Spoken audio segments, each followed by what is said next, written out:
ETF index mutual funds నేర్చుకుని stock మార్కెట్లో రాణించాలనుకుంటున్నారా? వెంటనే ఈ నెంబర్కి కాల్ చేయండి.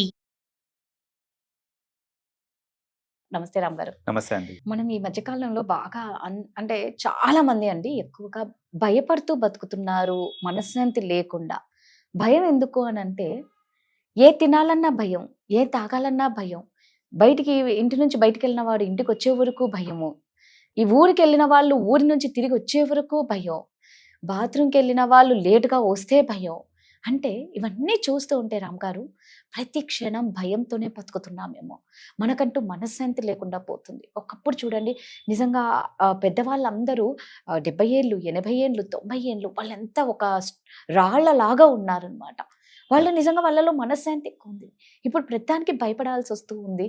పిల్లలకి ఏమన్నా ఫుడ్ పెట్టాలన్నా భయం, పిల్లలు స్కూల్కి వెళ్ళి వచ్చే వరకు భయం, ఇంట్లో ఉండాలన్నా భయం, బయటికి వెళ్ళాలన్నా భయం.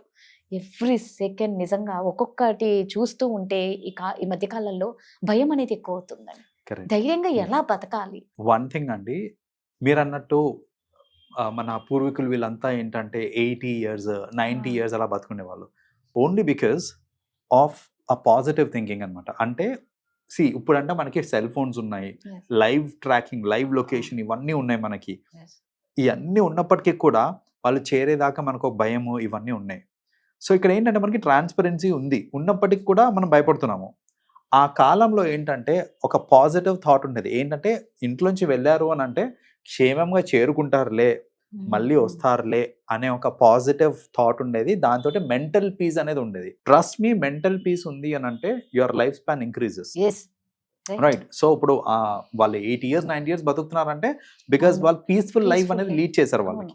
కరెంట్లీ ఏంటంటే మనకు ఉన్న ఈ టెక్నాలజికల్ అడ్వాన్స్మెంట్స్ వల్ల ఎక్కడ యాక్సిడెంట్ అయినా మనకి ఇమ్మీడియట్ గా కనిపిస్తుంది.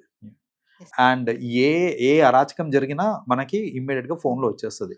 ఇవన్నీ ఏంటంటే భయంని పెంచేస్తుంది ఇన్ఫాక్ట్ చెప్పాలంటే. అండ్ ఇన్ ద పాస్ట్ ఇప్పుడు ఒక బస్ యాక్సిడెంట్ అయింది అని అంటే మనం జస్ట్ ఊహించుకునే వాళ్ళం బస్ యాక్సిడెంట్ అంటే అయి ఉంటుంది అని. ఇప్పుడు కరెంట్లీ ఏంటంటే ఈ వీడియోస్ ఫొటోస్ అన్ని ఉండేసరికి వాళ్ళ తలలు పగిలిపోవడం. నిన్న కాక మొన్న అలాగే కదండి, హైదరాబాద్ నుంచి అనంతపూర్కి వెళ్తున్న బస్సు తలలే పగిలిపోయి అవి చూసే కొద్ది ఇంకా భయం వేస్తుంది. ఇప్పుడు అట్లాంటివి చూస్తూ ఉంటాం మనం. ఏంటంటే చనిపోయినప్పుడు ఆ బ్లడ్ ఫ్లో చూస్తుంటాము, ఎంత ఘోరంగా కళ్ళెదుట కనిపిస్తూ ఉంటుంది. ఇదేంటంటే ఆ భయాన్ని ఇంకా ఇంక్రీజ్ చేస్తుంది. సో అలా భయం ఇంక్రీజ్ అయినప్పుడు ఆబ్వియస్లీ చిన్న చిన్న విషయాలకు కూడా, అంటే ఇప్పుడు మనం రోడ్డు మీద వెళ్తా ఉన్నాం అంటే మనకి అది కోరిలేషన్, వెనకాల నుంచి లారీ వస్తుందా, నన్ను గుద్దుతుందా, రైట్, ఇలాంటివన్నీ. ఇప్పుడు ఊరికి వెళ్తున్నాను అనుకోండి, ఇమ్మీడియట్ కోరిలేషన్. మొన్న కర్నూలు బస్ లో మొత్తం ఫైర్ యాక్సిడెంట్ అయిపోయింది, నిజంగా భయం వేస్తుంది. ఇప్పుడు మొన్న ఢిల్లీలో ఓ ఇన్సిడెంట్ జరిగింది. పాపం మదర్ సన్ సింగిల్ పేరెంట్, ఆ అబ్బాయి వెళ్తున్నాడు, ఇక్కడ ఈ కార్ వాడు పాపం కొట్టేసరికి 50 feet పైన. ఆ తల్లి పెయిన్ అదంతా చూస్తుంటే మీరు అన్నట్టు మన ఇంటి వాళ్ళకే జరిగిందేమో, పక్కనే జరిగిందేమో, మన ఇంటి పిల్లల్ని బయటకు పంపించాలంటే ధైర్యం చాలట్లేదు. కరెక్ట్. సో ఇక్కడ ఏంటంటే ఈ ఇన్సిడెంట్స్ అన్ని ఇంతకు ముందు కూడా అయినాయి. బస్ యాక్సిడెంట్స్, రోడ్ యాక్సిడెంట్స్ ఇవన్నీ అయినాయి. కానీ ఇప్పుడు ఏంటంటే అదంతా మన కళ్ళ ముందు కనిపిస్తున్నాయి. జరిగే ప్రతిదీ మన కళ్ళ ముందు కనిపిస్తుంది. కనిపించేసరికి ఏంటంటే ఆ భయం అనేది ఇంక్రీజ్ అవుతుంది. సో బేసిక్గా ఏంటంటే ఒకటి చెప్తాను, మీరు టెన్షన్ పడ్డంత మాత్రాన జరగాల్సింది మారదు. జరగాల్సింది జరుగుతుంది. వాళ్ళు సేఫ్గా ఉండాలి అనుకుంటే సేఫ్గా ఉంటారు, కాదు అని అంటే ఇంకేం మన చేతిలో లేదు. అది మన చేతిలో లేని దాని గురించి మీరు టెన్షన్ పడుకుంటూ ఉన్నారనుకోండి, ఆబ్వియస్లీ ఏమవుతుందంటే మీ మెంటల్ పీస్, మీ హెల్త్, మీ లైఫ్ పాడవుతుంది.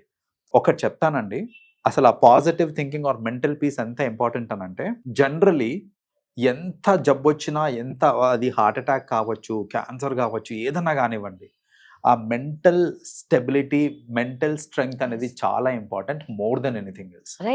రైట్. ఇప్పుడు మనకి సపోజ్ ఏదైనా డిసీజ్ వచ్చింది అనుకోండి, నేను దాని గురించి భయపడుతున్నాను అంటే నా రీకవరీ టైం ఇంక్రీజ్ అవుతుంది. చెప్పాలంటే నేను భయపడకుండా స్ట్రాంగ్గా ఉన్నాను అనుకోండి, రీకవరీ టైం డిక్రీజ్ అవుతుంది. అండ్ ఛాన్సెస్ దాట్ మనం రీకవర్ అయ్యే ఛాన్స్ లేదా బతికే ఛాన్స్ కూడా ఎన్హాన్స్ అవుతుంది. So all because of the positive thinking and mental strength. So భయపడకుండా స్ట్రాంగ్గా ఉన్నారనుకోండి, your life span will increase and you will be safe. మీరు భయపడుకుంటూ ఉన్నారనుకోండి, ఆబ్వియస్లీ ఏమవుతుందంటే మన హెల్త్ని, మన లైఫ్ని మనం చేతులారా పాడు చేసుకునే వాళ్ళమే అవుతాం.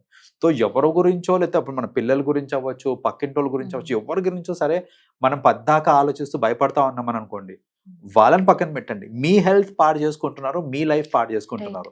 మీ లైఫ్ కనుక పాడైంది లేకపోతే మీ హెల్త్ పాడైంది అనుకోండి, that is not going to impact just you.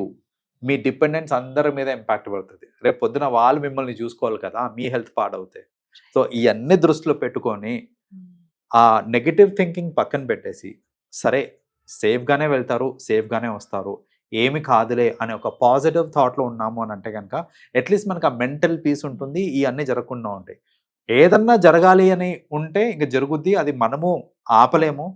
మనం ఆలోచించినంత మాత్రాన అదేమీ అది ఆగకుండా ఆగదు. ఉండదు. Right. So that's why what I suggest is, ఇది ఒక్కటి దృష్టిలో పెట్టుకోండి, ఆలోచించినంత మాత్రాన ఏది మారదు కాబట్టి అట్లీస్ట్ ఆలోచించకుండా ఉంటే మన హెల్త్, మన లైఫ్ కొంచెం బెటర్గా ఉంటుంది. And that's what you have to take it. మీరు అన్నది కరెక్టేనండి. ఏదో మనం ఆలోచించి టైం జరగాలి అంటే ఖచ్చితంగా జరుగుతుంది. అవును. ఏది మన చేతిలో లేదా ఆ టైం వచ్చింది అంటే ఎవరు ఎక్కడ ఆపలేరేమో. కరెక్ట్. థ్యాంక్ యూ అండి. Yeah, welcome.